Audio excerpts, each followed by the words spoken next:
इसी गाजा के बिगड़ते हालात पर सोनिया गांधी ने आर्टिकल लिखा है और मोदी सरकार पर आरोप लगाते हुए उन्होंने लिखा कि गाजा में हुई तबाही पर भारत सरकार अकेली ऐसी आवाज है जिसने चुप्पी साध रखी है। गाजा पर भारत खामोश है, यह है हेडर। आज पाठशाला में सोनिया गांधी के इस दावे का फैक्ट चेक करना जरूरी है। आज भी विपक्ष का सबसे बड़ा चेहरा है सोनिया गांधी जी। उन्होंने न्यूज़पेपर में मोदी सरकार पर सवाल उठाते हुए एक आर्टिकल लिखा है, लेख।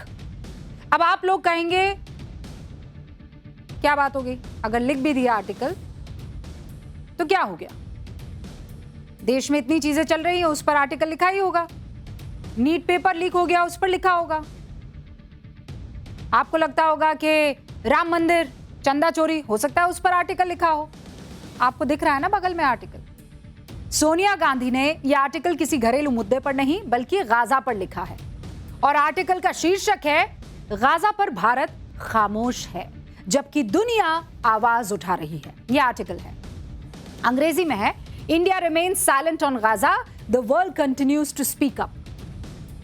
सोनिया गांधी ने इस लंबे चौड़े आर्टिकल में गाजा में मारे गए लोगों के लिए एक बेहद ही भावुक लेख लिखा है। आर्टिकल पढ़ेंगे आप तो लगेगा कि हर शब्द भावनाओं के सैलाब में डूबा हुआ है। गाजा के लोगों के लिए सोनिया जी के इस लेख को जब आप इंसानियत के तराजू पर तौलेंगे ना तो आपको कुछ गलत नहीं लगेगा। भाई, हम लोग भी इंसान हैं। बच्चों की लाशों को अगर देखेंगे, बिलखती हुई माओं को देखेंगे, वो कोई भी मुल्क हो, तो हमारा भी कलेजा पसीजेगा। लेकिन उसी इंसानियत के तराजू पर जब एक पलड़े में भारत में रह रहे उन लोगों को रखेंगे जिनके दुख और संघर्ष भारत ही की जमीन पर कांग्रेस ही की सरकारों में इस देश ने देखे हैं, तो आईने की तरह सब कुछ साफ हो जाएगा और सवालों की दीवार लगातार खड़ी होती चली जाएगी। सोनिया जी की तकलीफ इस एक आर्टिकल के हर एक वाक्य में गाजा में रह रहे लोगों के लिए दिख रही है। लेकिन अफसोस और हकीकत ये कि ऐसा कोई आर्टिकल कभी भी कश्मीरी पंडितों के पलायन पर उनकी तरफ से नहीं आया। पाकिस्तान में हिंदुओं के अत्याचार पर कभी ऐसा कोई आर्टिकल नहीं आया। बांग्लादेश में हिंदुओं को टारगेट किए जाने पर, उनकी हत्या किए जाने पर ऐसा तकलीफ वाला शब्दों का सैलाब और ऐसा आर्टिकल कभी नहीं देखने को मिला। पहलगाम में 26 लोगों की हत्या पर स्टेटमेंट तो जारी हुआ, लेकिन ऐसा लंबा लेख कभी हमें देखने को नहीं मिला। पुलवामा पर सीआरपीएफ जवानों पर हुए हमले पर पॉलिटिक्स तो बड़ी देखी, लेकिन इतना लंबा लेख शायद वक्त का अभाव रहा हो। लेकिन दिल्ली से 4192 किलोमीटर दूर गाजा के लिए जो लिखा है, उफ, उसका एक अंश आपको पढ़कर सुना देती हूं। और उस अंश को मैं पढ़कर सुनाऊं उससे पहले गाजा का ज्योग्राफिया थोड़ा सा आपको समझा देती हूं कि कहां है, क्या है, कैसे है। देखिए, फिलिस्तीन दो भागों में बटा हुआ है। एक तो है वेस्ट बैंक और दूसरा है गाजा पट्टी। इसी गाजा स्ट्रिप, उसके एक इलाके को गाजा कहते हैं। गाजा पट्टी भी कहते हैं, गाजा स्ट्रिप भी कहते हैं। वहां पर एक इलाका है जिसे गाजा कहते हैं। 7 अक्टूबर 2023 को फिलिस्तीन के चरमपंथी संगठन हमास ने इसी इलाके से इजराइल पर हमला किया था। 1200 से ज्यादा लोग मारे गए, 200 से ज्यादा लोगों को बंधक बना लिया गया। इजराइल ने जवाबी हमला किया, पूरे गाजा पट्टी पर हमला कर दिया और वो अभी भी जारी है। इजराइल के इस हमले में गाजा में अब तक 71,000 से ज्यादा लोग मारे जा चुके हैं, ऐसा कहते हैं। 20 लाख लोग इजरायली हमले से बचने के लिए गाजा छोड़कर दर दर भटकने को मजबूर हो गए हैं, ऐसे आरोप लग रहे हैं। लेकिन ये जान लीजिए कि इजराइल और हमास के बीच का ये संघर्ष बहुत पुराना है। हमास गाजा पट्टी में अपना एकमात्र राज्य चाहता है और इजराइल को देश के रूप में वो नहीं मानता है। वहीं इजराइल हमास को आतंकी संगठन मानता है। इसी गाजा के बिगड़ते हालात पर सोनिया गांधी ने आर्टिकल लिखा है और मोदी सरकार पर आरोप लगाते हुए उन्होंने लिखा कि गाजा में हुई तबाही पर भारत सरकार अकेली ऐसी आवाज है जिसने चुप्पी साध रखी है। मोदी सरकार की चुप्पी सिर्फ नैतिक रूप से गलत नहीं है, बल्कि राष्ट्रीय हितों के लिहाज से भी समझ से परे हैं, ये सोनिया जी कह रही हैं। भारत ने अपने राजनीतिक हितों और नैतिक मूल्यों दोनों से समझौता कर दिया है, मैडम ने ऐसा लिखा है। बदले में हमें सिर्फ प्रधानमंत्री नरेंद्र मोदी और प्रधानमंत्री बेंजामिन नेतन्याहू की दोस्ती मिली है, यह भी उस आर्टिकल में लिखा है। अब शायद सोनिया गांधी जी आर्टिकल लिखते वक्त संवेदना के चक्कर में फैक्ट को मेंशन करना भूल गई हैं। फैक्ट क्या है मैं आपको बताती हूं। जानना चाहते हैं ना फैक्ट क्या है ना? इतिहास के तराजू पर तौलकर आपको फैक्ट बता दूं मैं। फैक्ट यह है कि गाजा में इजरायली हमलों को लेकर एक दो बार नहीं, कई बार भारत सरकार आपत्ति जता चुकी है। और मैं आपको आंकड़े देती हूं तारीख सहित। यही प्रधानमंत्री मोदी हैं जिन्होंने नवंबर 2023 में इजराइल के हमलों पर कहा था कि मासूम नागरिकों की मौत बर्दाश्त नहीं की जा सकती, जब इजराइल हमला कर रहा था। बताइए, इतने कड़े शब्दों का इस्तेमाल क्या खामोशी होता है?